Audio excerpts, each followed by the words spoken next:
El aire en la oficina del notario Figueroa estaba tan pesado que se podía cortar con un cuchillo de cocina.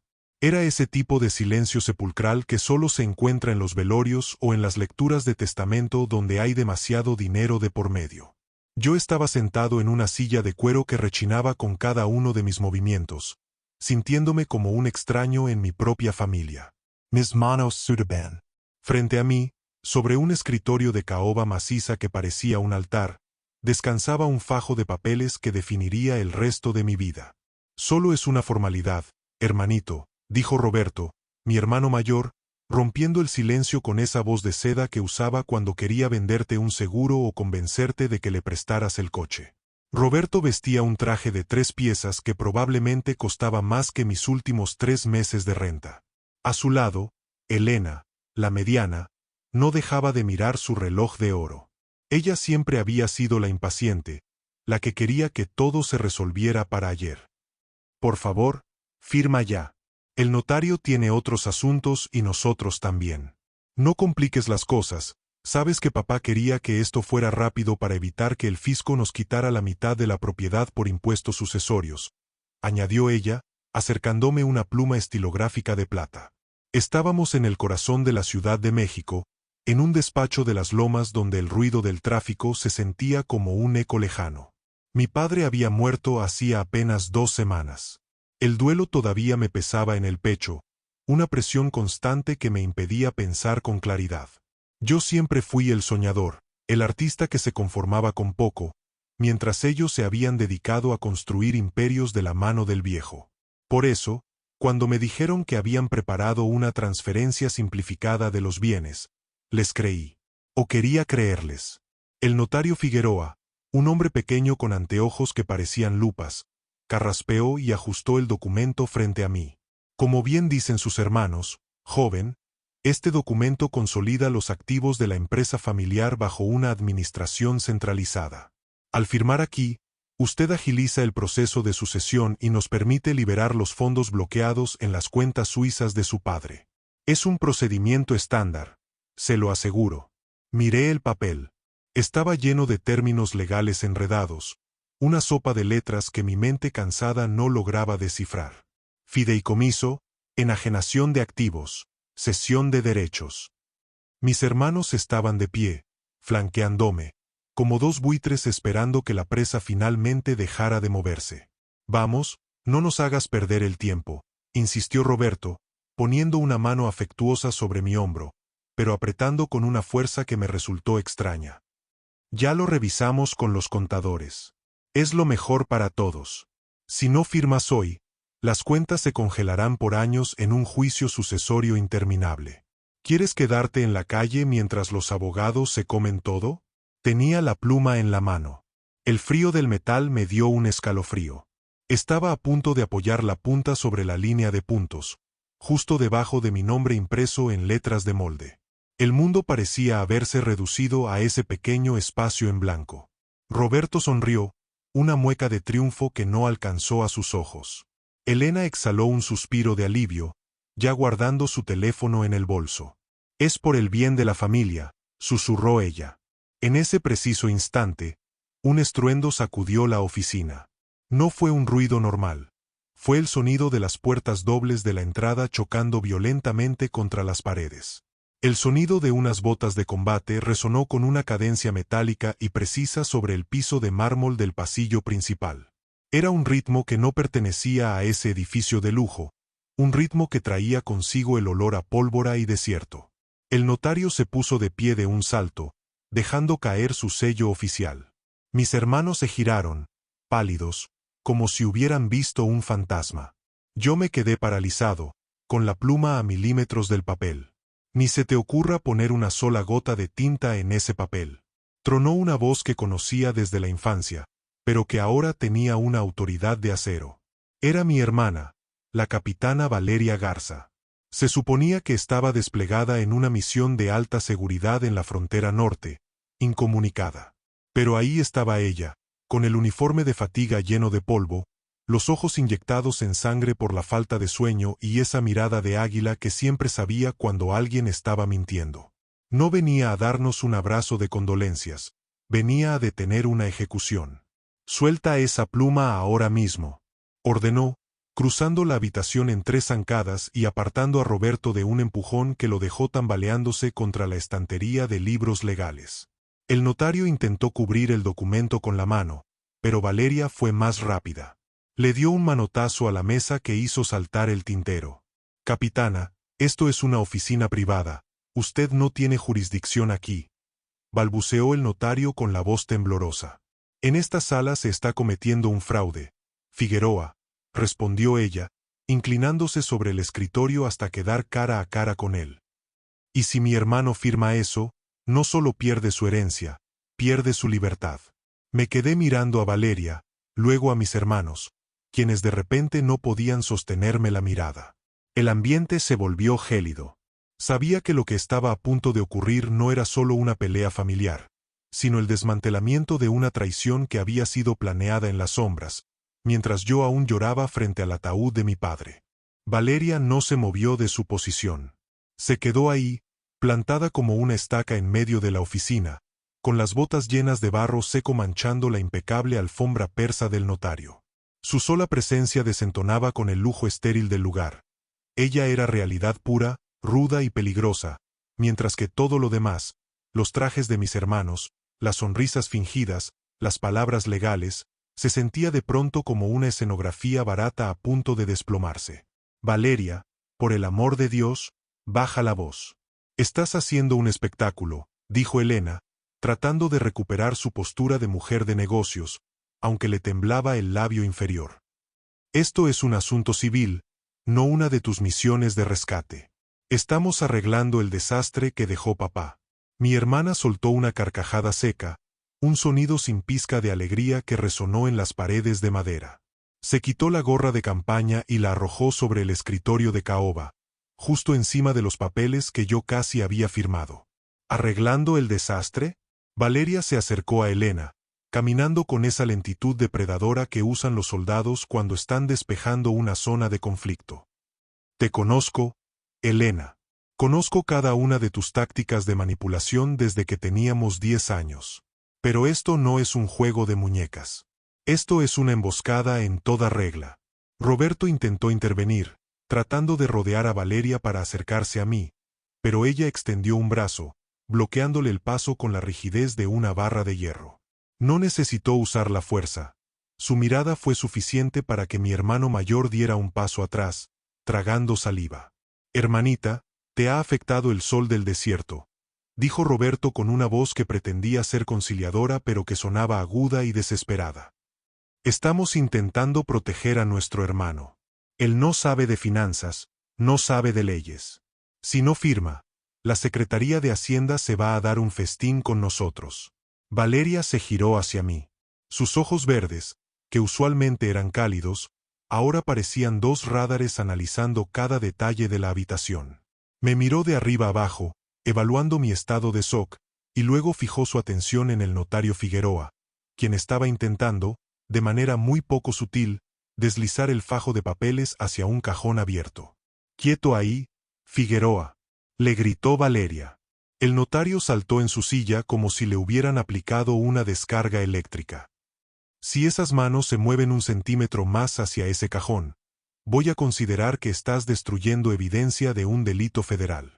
Y créeme, tengo amigos en la zona militar que estarían encantados de auditar esta oficina esta misma tarde». El notario se quedó petrificado, con las manos en el aire, sudando frío.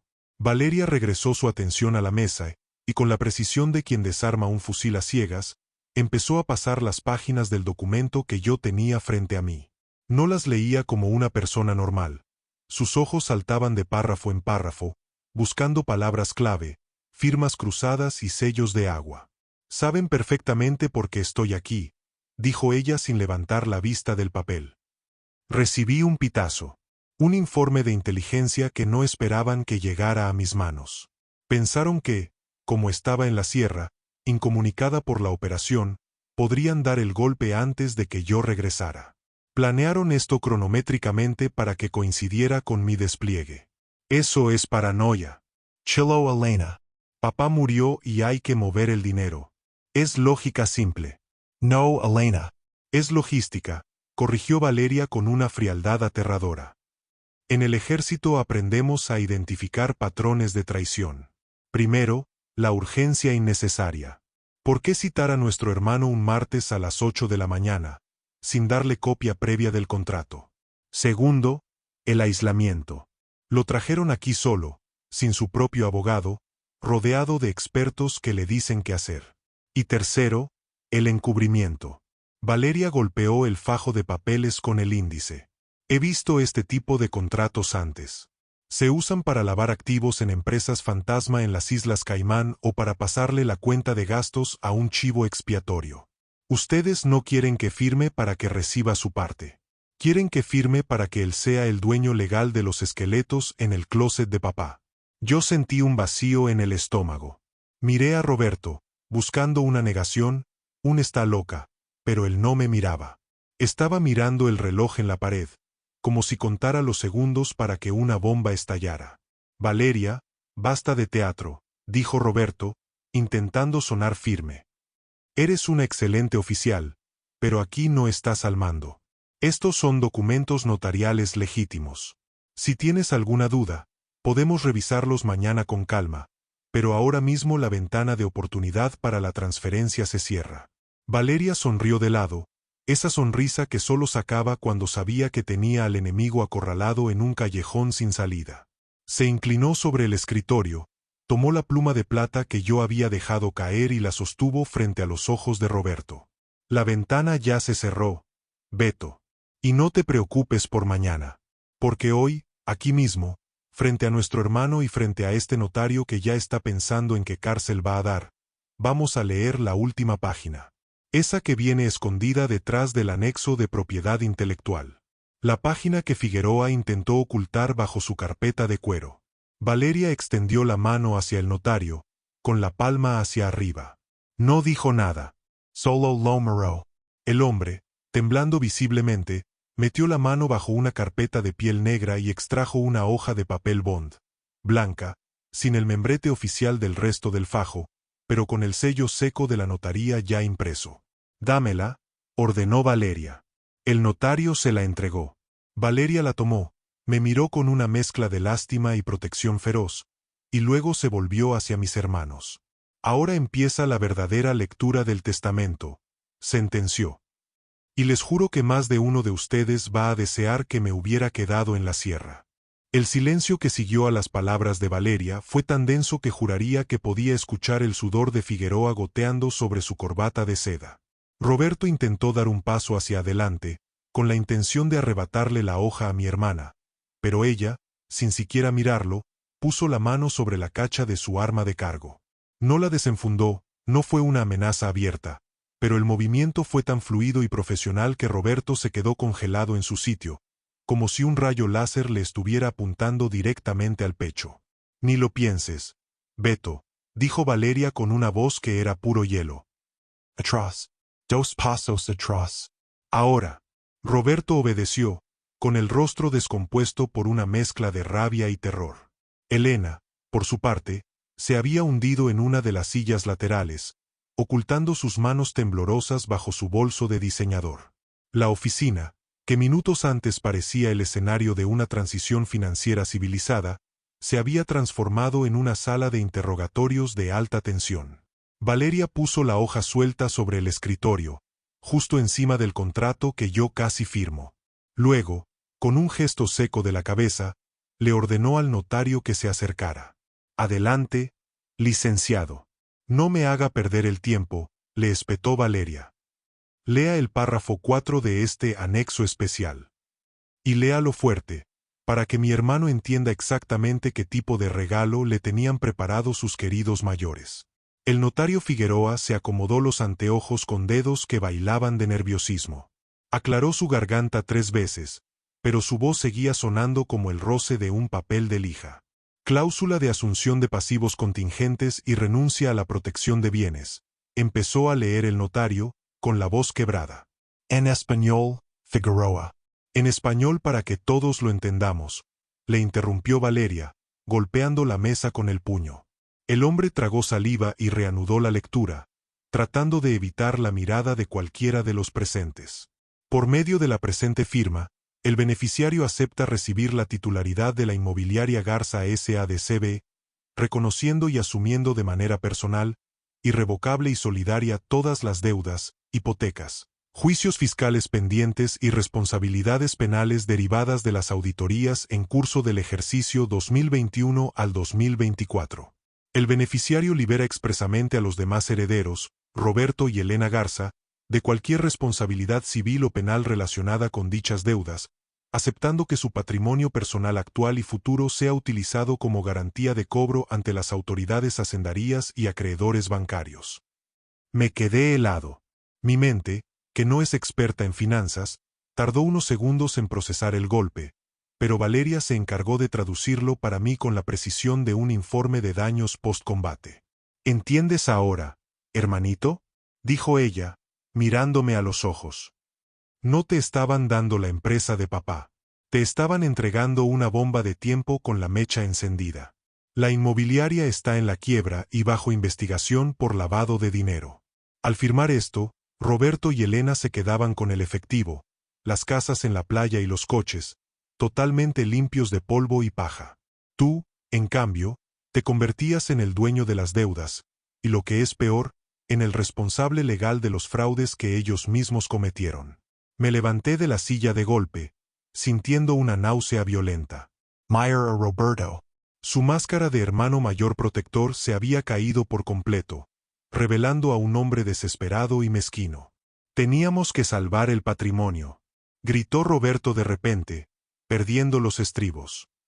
Alguien tenía que hacerse cargo.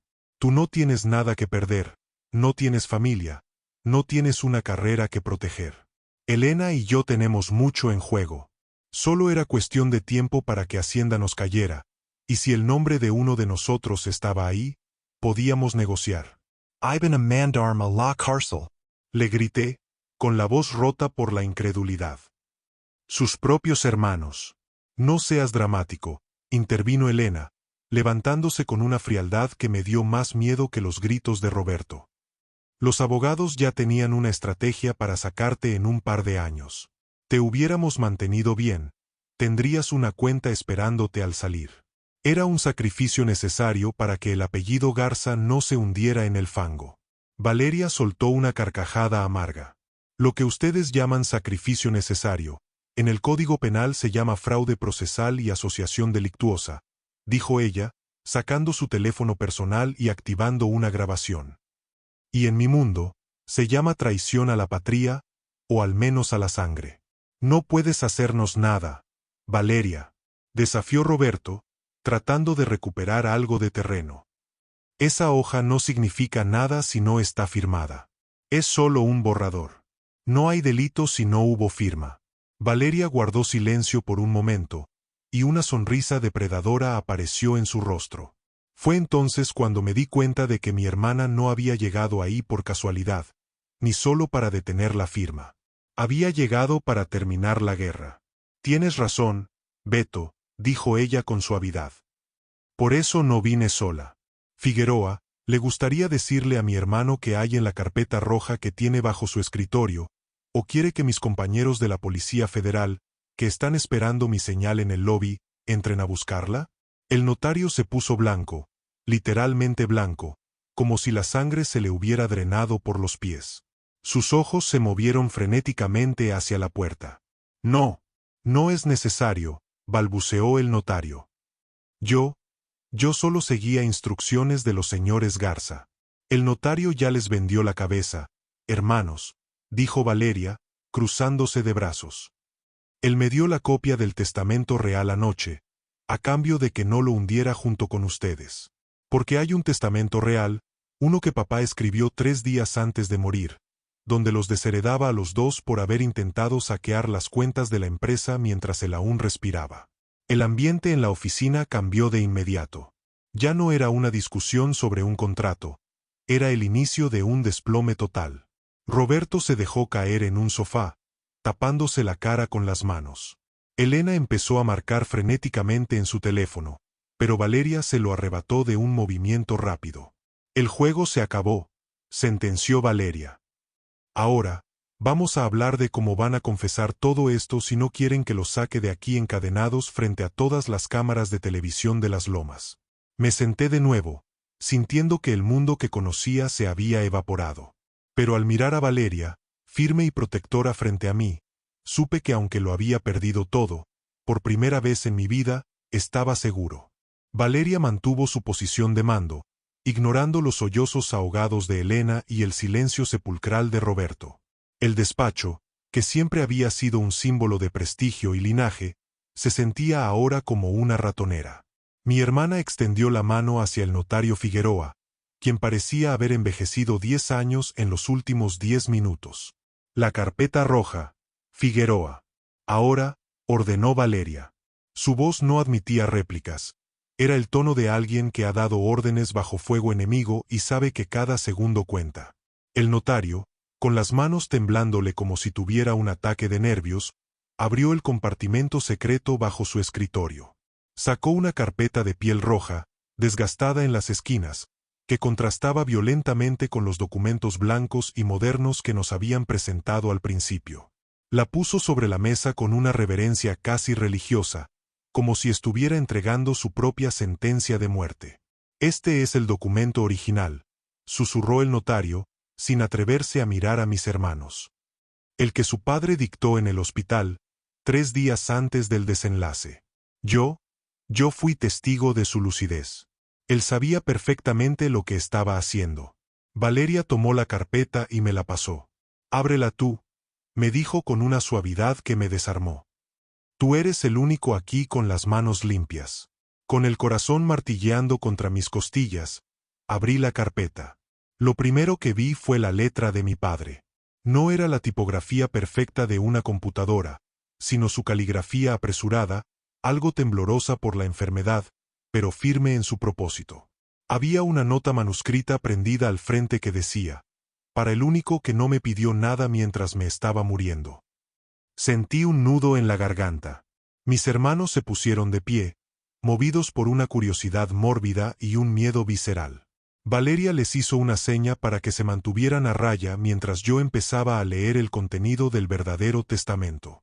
Yo, Alberto Garza, en pleno uso de mis facultades mentales, leí en voz alta, y mi voz se quebró al principio. He visto con tristeza cómo mis hijos mayores, Roberto y Elena, han empezado a desmantelar mi legado antes de que mi cuerpo se enfríe.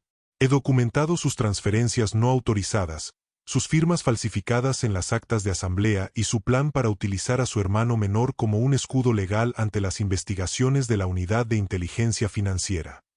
Elena soltó un grito ahogado. Roberto se puso lívido, aferrándose al respaldo de una silla para no caerse. Mi padre lo sabía todo.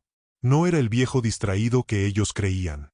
Era un hombre que había construido un imperio y sabía detectar una traición incluso desde una cama de hospital.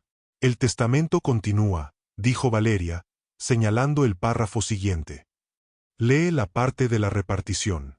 Por lo tanto, seguí leyendo. Revoco cualquier disposición anterior. Declaro como heredero universal de todos mis activos líquidos, propiedades libres de gravamen y derechos de autor de mis patentes a mi hijo menor. A Valeria, quien ya sirve a su patria con honor, le lego la supervisión de estos bienes y una partida especial para su unidad. En cuanto a Roberto y Elena». Hice una pausa, procesando la magnitud de lo que venía. A Roberto y Elena les lego las acciones totales de la inmobiliaria Garza. Es justo que posean aquello que tanto se esforzaron por manipular. Les dejo las deudas que ellos mismos generaron y las auditorías que ellos mismos provocaron. Que su herencia sea su propia responsabilidad legal. No les dejo ni un peso partido por la mitad de mis cuentas personales. Ese dinero será utilizado para resarcir los daños a los empleados que intentaron defraudar. El silencio que siguió fue absoluto, roto solo por el sonido del tráfico de la Ciudad de México afuera de las ventanas blindadas. La jugada de mi padre había sido maestra. No los había dejado en la calle por falta de amor, sino por un sentido de justicia poética. Les había dado exactamente lo que querían: el control total de la empresa, pero con todas las consecuencias legales que ellos pretendían endosarme a mí. «Eso es imposible», estalló Roberto, golpeando la mesa. Ese documento no tiene validez. Estaba bajo efectos de medicamentos. Low impugner. Gastaré cada centavo en abogados hasta que ese papel sea basura. Valeria dio un paso al frente, cruzando los brazos sobre su uniforme. ¿Con qué dinero, Roberto?, preguntó ella con una calma letal.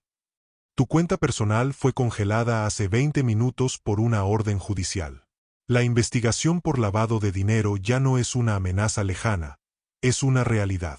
El notario aquí presente ya entregó las pruebas de que intentaron coaccionarlo para falsificar el testamento que mi hermano casi firma hoy.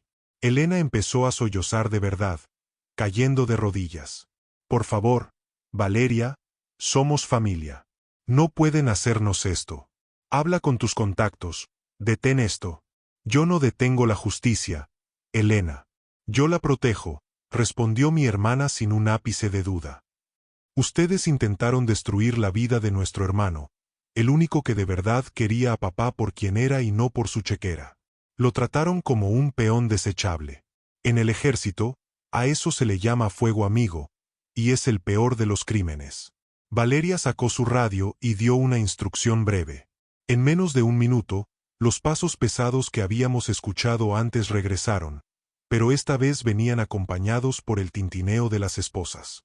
Me quedé sentado, mirando el testamento original. Mi padre me había dejado una fortuna. Sí, pero lo más importante es que me había dejado la verdad. Miré a Valeria, quien me puso una mano en el hombro. Ella no solo era mi hermana, era mi guardiana. Váyanse con ellos, dijo Valeria a los oficiales que entraban por la puerta. Asegúrense de que el notario también rinda su declaración completa. Él es la pieza clave para que estos dos no vuelvan a ver la luz del sol desde fuera de una celda en un buen rato. Mientras se llevaban a Roberto y a Elena, que gritaban insultos y súplicas por partes iguales, me di cuenta de que mi vida de artista soñador había terminado. Ahora tenía una responsabilidad, una herencia que proteger y una hermana que había arriesgado su carrera por salvarme de mi propia familia. El despacho del notario Figueroa quedó en un silencio sepulcral, solo interrumpido por el eco lejano de las sirenas de las patrullas que se alejaban por la avenida Paseo de la Reforma.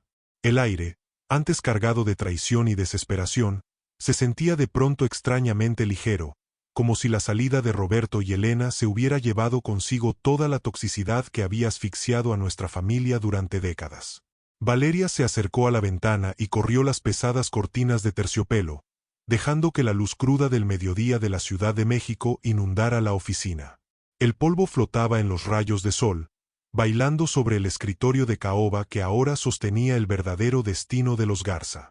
Mi hermana se quitó la chaqueta del uniforme, revelando una camiseta verde oliva empapada de sudor, y se sentó en el borde de la mesa, mirándome con una mezcla de cansancio y alivio. Se acabó, hermanito, dijo, y por primera vez en toda la mañana, su voz no era la de una capitana del ejército, sino la de la niña que solía defenderme de los abusivos en la escuela. Ya no pueden tocarte.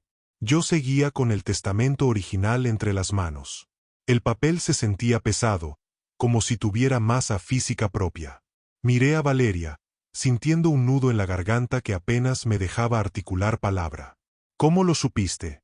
Logré preguntar. Dijiste que estabas incomunicada en la sierra. ¿Cómo llegaste justo a tiempo? Valeria soltó un suspiro largo y se frotó las sienes. Papá no era tonto. Sabía que Elena y Roberto estaban moviendo hilos desde hace meses. Unas semanas antes de morir, me envió un mensaje cifrado a través de un canal que solo nosotros dos conocíamos. Me dijo que sospechaba de un golpe de estado familiar. Me pidió que, si algo le pasaba, no confiara en nadie más que en el notario Figueroa, porque él mismo le había puesto una trampa al notario para tenerlo bajo control. ¿Una trampa?, pregunté, asombrado por la astucia del viejo. Sí. Papá descubrió que Figueroa estaba desviando fondos de otros clientes. En lugar de denunciarlo, lo usó. Le prometió no hundirlo si actuaba como doble agente. Figueroa le seguía el juego a Roberto y Elena, pero me mantenía informada a mí de cada paso que daban. Cuando supe que hoy era la firma, pedí una licencia de emergencia y volé en un avión de carga desde la base. Llegué a la ciudad hace 2 horas. Me puse de pie y caminé hacia ella. El contraste entre nosotros no podía ser mayor. Yo, el artista con las manos manchadas de pintura y el alma llena de dudas, y ella, la guerrera forjada en acero y disciplina. Lo que decía el testamento. Empecé a decir, pero Valeria me interrumpió levantando una mano. Es todo tuyo. El dinero, las propiedades, el legado de arte de papá. Todo. Él sabía que tú harías algo bueno con eso, no solo acumular ceros en una cuenta bancaria. Yo no quiero ni un centavo, lo sabes. Mi vida está en el servicio, no en las mansiones. Solo me aseguré de que la partida que me dejó fuera directamente para el fondo de pensiones de las familias de mi unidad. Con eso estoy más que pagada. No puedo hacerlo solo, Valeria, le dije, sintiendo el peso de la responsabilidad. No sé nada de administrar empresas ni de lidiar con los abogados que seguramente vendrán por las deudas de la inmobiliaria. Valeria se puso de pie y me puso una mano firme en el hombro, apretando con afecto. No estarás solo. He pedido mi baja voluntaria del servicio activo. Ya cumplí mi tiempo en el frente, y creo que ahora mi misión más importante está aquí, protegiendo lo que queda de nosotros. Voy a encargarme de la seguridad legal y de limpiar el nombre de la familia mientras tú decides qué hacer con la fundación que papá siempre quiso crear. Salimos de la oficina juntos, dejando atrás los documentos notariales y las mentiras. Al bajar por el elevador, el ambiente se sentía distinto. El peso de la herencia ya no era una cadena, sino una herramienta. Meses después, la situación se asentó. Roberto y Elena enfrentaban juicios por fraude y lavado de dinero. Sus lujos se desvanecieron tan rápido como su lealtad. La inmobiliaria Garza entró en un proceso de liquidación ordenada para pagar a los estafados, bajo la estricta supervisión de Valeria, quien aplicó una disciplina militar para sanear las cuentas. Yo, por mi parte, convertí la antigua mansión de mi padre en un centro cultural para jóvenes artistas sin recursos, tal como él lo había sugerido en una carta oculta al final de la carpeta roja. Una tarde, mientras Valeria y yo tomábamos un café en la terraza de la casa, viendo el atardecer sobre el castillo de Chapultepec, recordé aquel momento en la oficina. ¿Sabes qué es lo que más me dolió de ese día? Le pregunté. ¿Que intentaran mandarte a la cárcel? Respondió ella, sin quitar la vista del horizonte. No. Que casi les creí cuando dijeron que era por el bien de la familia. Valeria dejó su taza en la mesa y me miró con esa claridad que solo ella poseía. La familia no es la que comparte tu sangre, sino la que está dispuesta a sangrar por ti. Ellos olvidaron eso hace mucho tiempo. Nosotros no. En ese momento comprendí que la verdadera cláusula final no estaba escrita en ningún papel legal. Estaba en la mirada de mi hermana, en su regreso del desierto para salvarme, y en la promesa silenciosa de que, a partir de ahora, los Garza ya no construirían imperios basados en el miedo, sino una vida basada en la verdad. La historia de traición había terminado, y nuestra verdadera historia apenas comenzaba.